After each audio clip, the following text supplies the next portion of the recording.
আসসালামু আলাইকুম শিক্ষার্থী বন্ধুরা। আমরা গত ক্লাসে উপপাদ্য ৪ নিয়ে আলোচনা করেছি। আজকে আমরা আলোচনা করব উপপাদ্য ৫ নিয়ে। চলো শুরু করি। রম্বসের কর্ণদ্বয় পরস্পরকে সমকোণে সমদ্বিখণ্ডিত করে। তো রম্বসের কর্ণ হচ্ছে এ আর সি একটা কর্ণ, আর বি আর ডি আর একটা কর্ণ। এখানে বলছে যে রম্বসের কর্ণদ্বয় পরস্পরকে সমদ্বিখণ্ডিত করে।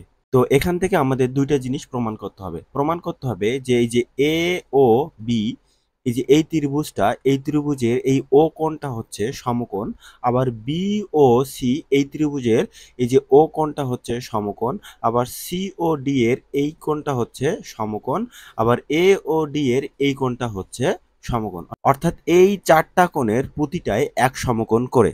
আর প্রমাণ করতে হবে যে কর্ণদ্বয় পরস্পরকে সমদ্বিখণ্ডিত করে। সমদ্বিখণ্ডিত মানে কি শিক্ষার্থী বন্ধুরা? আমি আগেও বলেছি যে একটা সরলরেখার যদি ছেদবিন্দু থাকে ও, তো এই ছেদবিন্দুর এ থেকে ও বিন্দুর দূরত্ব আর বি থেকে ও বিন্দুর দূরত্ব পরস্পর সমান হবে, এটাই আমাদের প্রমাণ করতে হবে। অর্থাৎ এ ও বিন্দুর দূরত্ব আর বি ও বিন্দুর দূরত্ব পরস্পর সমান।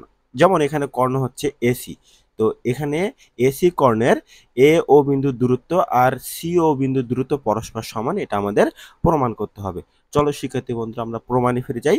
তার আগে আমরা বিশেষ নির্বাচনটা করে নেব। বিশেষ নির্বাচন কি? প্রথমে আমাদের লিখতে হবে যে এ বি সি ডি একটা রম্বস। এই রম্বসের কর্ণ হচ্ছে এসি আর কর্ণ হচ্ছে বিডি।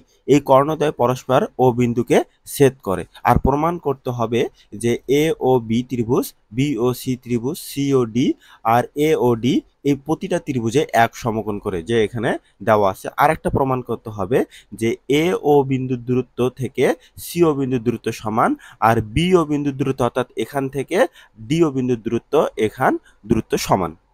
চলো আমরা প্রমাণের জন্য ধাপ ১ সমাধান করি। তো জানি যে এটা একটা রম্বস। তো এই রম্বস কিন্তু একটা সামান্তরিক। আর আমরা সামান্তরিক উপপাদ্যে প্রমাণ করেছি যে সামান্তরিকের কর্ণদ্বয় পরস্পরকে সমদ্বিখণ্ডিত করে। ওখান থেকে আমরা লিখতে পারি যে এ ও বিন্দুর দূরত্ব থেকে সি ও বিন্দুর দূরত্ব পরস্পর সমান। অর্থাৎ এখান থেকে এখানে আর সি ও থেকে এখানে এই দূরত্ব পরস্পর সমান। আর বি ও বিন্দুর দূরত্ব আর ডি ও বিন্দুর দূরত্ব পরস্পর সমান। এটা আমরা কোথায় থেকে লিখতে পারি? সামান্তরিকের কর্ণদ্বয় পরস্পরকে সমদ্বিখণ্ডিত করে। সামান্তরিক উপপাদ্য থেকে আমরা এটা প্রমাণ করেছি। আমি ডিসক্রিপশনে লিঙ্ক দিয়ে রাখবো প্লেলিস্টের, ওখান থেকে তোমরা এই উপপাদ্য সবগুলো দেখে নিতে পারো। চলো এখন আমরা ধাপ ২ দেখি। ধাপ ২ এ আমরা ত্রিভুজ এ ও বি এটা নিয়ে কাজ করব, আর ত্রিভুজ বি ও সি এই ত্রিভুজ নিয়ে কাজ করব। তো দেখো এই যে এ ও বি ত্রিভুজের এই যে এ বি বাহু, বি ও ত্রিভুজে এই বি সি বাহু, এই বাহু দুটাও কিন্তু পরস্পর সমান। আর এই বাহু দুটো যদি পরস্পর সমান হয়, তাহলে এই যে এ ও বিন্দুর দূরত্ব আর সি ও বিন্দুর দূরত্ব পরস্পর সমান। এটাই কিন্তু এখানে লেখা আছে ধাপ ২ এ। যেহেতু পরস্পর সমান, তার মানে এই বড় ত্রিভুজটার, এই সম্পূর্ণ বড় ত্রিভুজের একটা সাধারণ বাহু আছে, সেটা হচ্ছে বিও। তাহলে এখান থেকে লেখা যায় যে বিও বাহু সমান বিও বাহু। এই বাহু দুটো পরস্পর সমান, অর্থাৎ এটা হচ্ছে সাধারণ বাহু। এখানে যথার্থতা আমরা লিখতে পারি যে রম্বসের বাহুগুলো সমান। এত আমরা লিখতেই পারি এখান থেকে যে ত্রিভুজ এ ও বি, অর্থাৎ এই যে এই ত্রিভুজ এ ও বি, আর ত্রিভুজ বি ও সি, অর্থাৎ এই ত্রিভুজ বি ও সি, এই ত্রিভুজ দুইটা সর্বসম ত্রিভুজ, অর্থাৎ এই ত্রিভুজ দুইটা পরস্পর সমান। যেহেতু ত্রিভুজ দুইটা পরস্পর সমান আর এই বাহু পরস্পর সমান, তার মানে আমরা লিখতেই পারি যে ত্রিভুজ এ ও বি এই ত্রিভুজের কোণ ও, আর ত্রিভুজ বি ও সি ত্রিভুজের কোণ হচ্ছে এই কোণ ও। এই কোণ দুইটা পরস্পর সমান।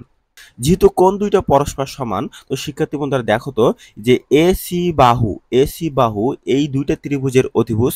অর্থাৎ আমরা লিখতেই পারি যে কোণ এ ও বি, অর্থাৎ কোণ এ ও বি বলতে এই যে এই কোণের কথা বলছে। অর্থাৎ কোণ আমরা লিখতে পারি এ ও বি যোগ কোণ বি ও সি, বি ও সি। এই দুই কোণ সমান কি লেখা যায়?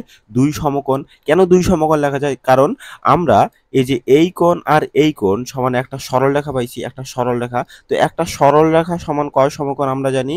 একটা সরলরেখা হচ্ছে ১৮০ ডিগ্রি। তো ১৮০ ডিগ্রি সমান কয় সমকোণ? ১৮০ ডিগ্রি সমান ২ সমকোণ, আমরা এটা জানি। তার মানে আমরা লিখতেই পারি যে এই কোণ ও আর এই ও কোণ, এই দুইটা কোণের সমষ্টি হচ্ছে ২ সমকোণ। তো এই জিনিসটাই এখানে লেখা আছে যে কোণ এ ও বি আর কোণ বি ও সি হচ্ছে এক সরলকোণ, আর এক সরলকোণ মানে কি দুই সমকোণ। অতএব আমরা লিখতেই পারি যে কোণ এ ও বি সমান কোণ বি ও সি সমান এক সমকোণ, অর্থাৎ এই কোণ এক সমকোণ আবার এই কোণও এক সমকোণ। তো অনুরূপভাবে বলা যায় ত্রিভুজ এই যে এ ও বি অর্থাৎ অথবা সি ও ডি, এই যে এই কোণ আর এই কোণ এটাও এক সমকোণ করে এইভাবেই প্রমাণ করতে পারি আমরা কোণ সি ও ডি সমান কোণ ডি ও এ সমান এক সমকোণ প্রমাণিত। আশা করি শিক্ষার্থী বন্ধুরা তোমরা উপপাদ্য 5 বুঝতে পারছো। আমরা পরবর্তী ক্লাসে চতুর্ভুজের ক্ষেত্রফল সম্পর্কে আলোচনা করব। আসসালামু আলাইকুম তোমাদের সবাইকে, তোমরা সবাই ভালো থাকো।